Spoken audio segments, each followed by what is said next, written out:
নমস্কার বন্ধুরা, আমার চ্যানেলে আপনাদের সকলকে জানাই স্বাগত। আজকে শেয়ার করব মাটকা কুলফি বা মাটকা মালাই কুলফি রেসিপিটি। সামার স্পেশাল একটি রেসিপি যা বাচ্চা থেকে বড় সকলেরই পছন্দ। তাহলে চলুন দেখে নিই আজকের রেসিপি। কুলফি বানানোর জন্য এখানে আমি 3 প্যাকেট মানে 1.5 লিটার ফুল ফ্যাট দুধ নিয়েছি। এবার এটাকে আমি জাল দিয়ে ঘন করে নেব।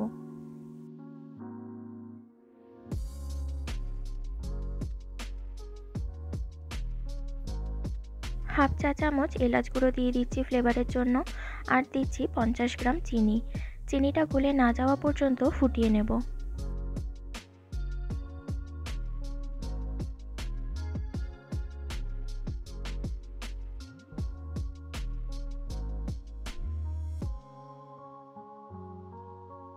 দুধটা ভালোভাবে ফুটে এসছে। এবার এর মধ্যে আমি 100 গ্রাম গুঁড়ো দুধ দিয়ে দিচ্ছি।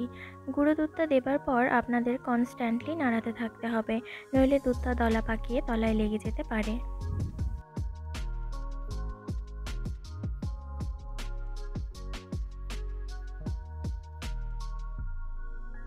এখানে 80 গ্রাম কাজুকে আমি আগেই গুঁড়ো করে রেখেছিলাম। আপনারা এখানে পেস্তা ও অ্যালমন্ডও অ্যাড করতে পারেন। দেখতেই পাচ্ছেন কাজুটাকে আমি এখানে পাউডার গুঁড়ো করে নিয়েছি। দুধটা বেশ অনেকটা ঘন হয়ে আসার পর এর মধ্যে আমি গুঁড়ো করে রাখা কাজুটা দিয়ে দিচ্ছি। গ্যাসের আঁচ মিডিয়াম টু হাইতে রেখে কনস্ট্যান্টলি আবারও নাড়াতে থাকতে হবে। দুধটা ফোটানোর সময় সাইডে জমে থাকা ক্ষীরটাও বারবার তুলে মেশাতে থাকতে হবে।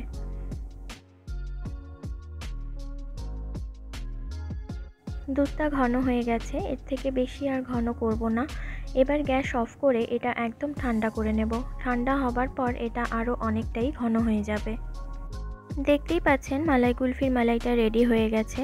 এবার কুলফিটা বসানোর জন্য আমি এরকম পেপার কাপ ইউজ করছি। আপনারা আইসক্রিম মোল্ড অথবা নর্মাল গ্লাসেও এটা বসাতে পারেন। সবগুলো কাপ ওপরে কিছুটা জায়গা রেখে এক এক করে আমি ভরে নিচ্ছি। ভরা হয়ে যাবার পর সবগুলো কাপের মুখটা আমি ফয়েল পেপার দিয়ে আটকে নেব। এবার ওপরে একটা ছুরি দিয়ে হালকা করে কেটে জায়গা করে নিচ্ছি, যাতে আইসক্রিমের কাঠিটা এর মধ্যে ঢোকাতে পারি।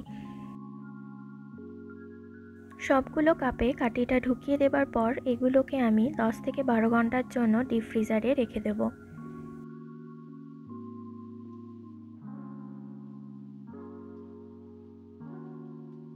মটকা মালাই কুলফির জন্য এখানে আমি দুটো মটকার মধ্যে একইভাবে বানিয়ে রাখা মালাইটা দিয়ে 10 থেকে 12 ঘন্টার জন্য ডিপ ফ্রিজারে রেখে দেব।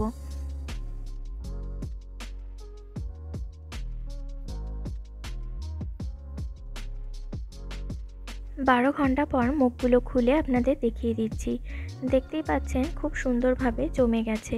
এবার এক এক করে একটা প্লেটে আমি নামিয়ে পরিবেশন করব।